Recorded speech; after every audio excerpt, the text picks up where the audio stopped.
We often envision the internet as an open source of boundless information.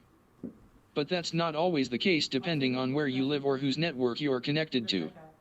In many places, certain web activity or content will be outright blocked. And we're not just talking annoying paywalled websites. For example, your workplace or school networks might block certain sites to prevent distractions.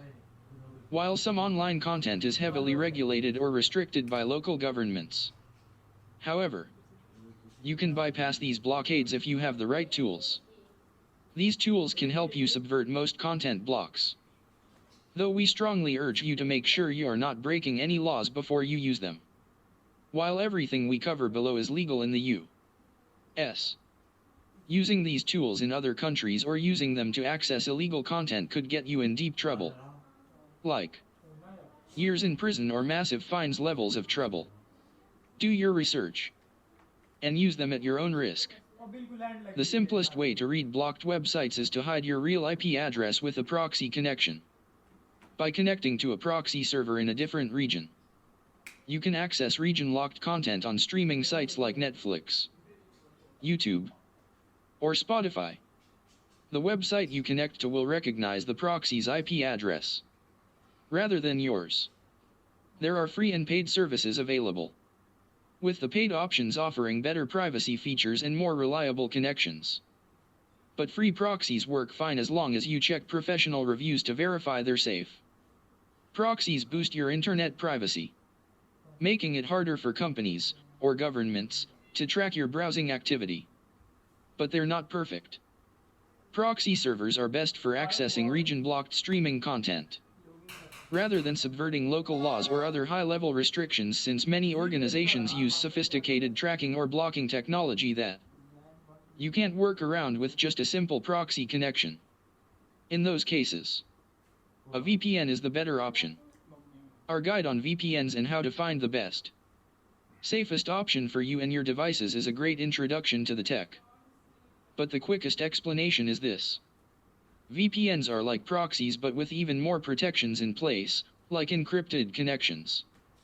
They can protect all online activity on your devices, or even your entire home network, rather than just your internet browser, making them more effective if you're downloading torrents or accessing highly sensitive content where you live.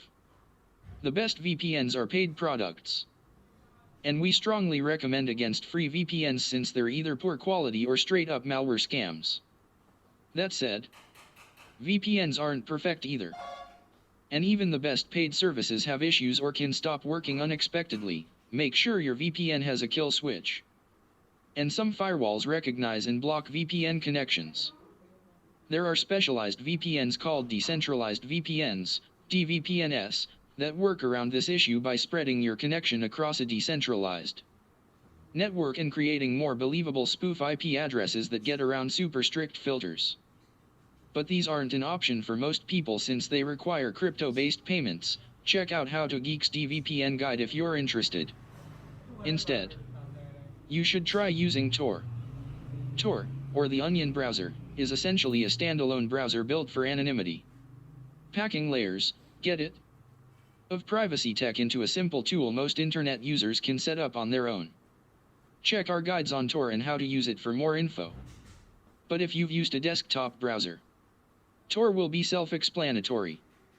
Tor has its own caveats like slow connection speeds and reduced malware protection that limit its usability. Best to stick with proxies or VPNs for streaming, downloads, or P2P file transfers, but Tor's main benefits are that websites and anyone else watching your browsing activity, like your ISP, advertisers, or government organizations, won't be able to track you.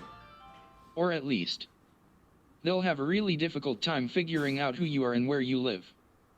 That makes it a great choice for general web browsing or even accessing the dark web.